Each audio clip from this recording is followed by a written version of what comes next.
Tiwala ang mga taga Zamboanga Peninsula na mawawala ang mga korap at mga adik oras na mailuklok sa Senado si Pastor Apollo C. Quiboloy at ang buong PDP Laban senatorial slate.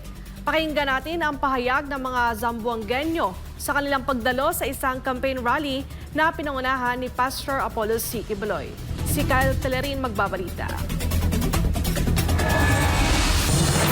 Ayusin natin ang Pilipinas. Ito ang reformang patuloy na inihahatid ni Pastor Apollo C. Quiboloy at pangakong kanyang tutuparin para sa sambayan ng Pilipino kasama ang mga taga-Misamis Occidental. Kamakailan lamang ay nagsagawa ang kampo ni Pastor Apollo C. Quiboloy ng sunod-sunod na pagbisita sa mga pangunahing lungsod at bayan ng Zamboanga Peninsula para personal na ihatid sa mga mamamayan ang kanyang mga plataporma at advokasya. Kabilang sa mga lugar na kanilang binisita ay ang Dapitan, Dipolog, Ipil at Zamboanga City, gayon din ang mga karatig bayan ng rehiyon. Sa bawat paghinto ng motorcade caravan, sinalubong ng mainit na pagtanggap at pagsang-ayon ng mamamayan ng Zamboanga ang pagtakbo ni Pastor Apollo C. Quiboloy. Bukod sa mga pampublikong pagtitipon, isinagawa rin ng iba't ibang community engagement activities gaya ng mga konsultasyon sa mga residente, pamamahagi ng campaign materials at mga pulong na layong palalimin ang koneksyon ng kanyang kampo sa taong bayan. Nakapanayam natin ng ilan sa mga residente ng rehiyon at tiwala silang magiging maganda ang pamumuno ng butihing pastor para sa taong bayan. Maay sila mudala, kana silang Vic Rodriguez, si Bato, si Bongo Malasakit, si Bongo Marcolita, kuan niya ni Sara, lawyer na niya, bupait gina siya, diehard na sa ni Duterte.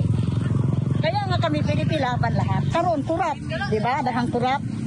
Mawala na pareha sa una, katong sa kang Duterte, wala yung mga adik, wala tanan, wala yung mga rape, wala di ba? Ang mga kurap di pangdapot, wala yung mga utang, daghang project. O PDP Laban ang makadaog, balik na punta sa una nga, wala yung mga kurap, wala yung mga adik, di ba? Nga, PDP Laban kita. Tanan, dahil si Pastor Quiboloy. Kapag anong nilang istorya nga inana, kana god ang mga tao kung istoryahan ni Mog Dauton, maapil lamang god pero sa tinuod buutan na siya. Pastor, tulungan niyo kami dito sa lungsod namin sa Dapitan kasi maraming mga mahihirap, walang mga trabaho kung pwede. Tabangan niya. Tabangan lang ninyo. Pastor, daog na. Kahit na ganito lang kami pero sumusuporta kami sa Duterte.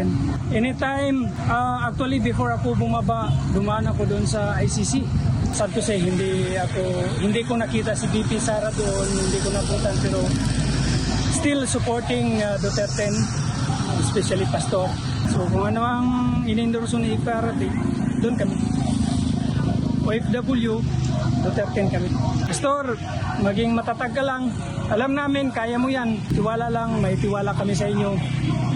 Alam namin na yung pinamunuan mo na organization is zero corruption. So, may tiwala ako sa iyo. Sa patuloy na kampanya ni Pastor Apollo C. Quiboloy, inaasahang higit pang lalawak ang suporta ng sambayan ng Pilipino sa kanya at tiwala silang maghahatid ng isang malaki at magandang pagbabago para sa bansa. Kalakip ang kanyang kandidaturang ayusin natin ang Pilipinas. Para sa Diyos at sa Pilipinas nating mahal, Kyle Pellerin, SMNI News.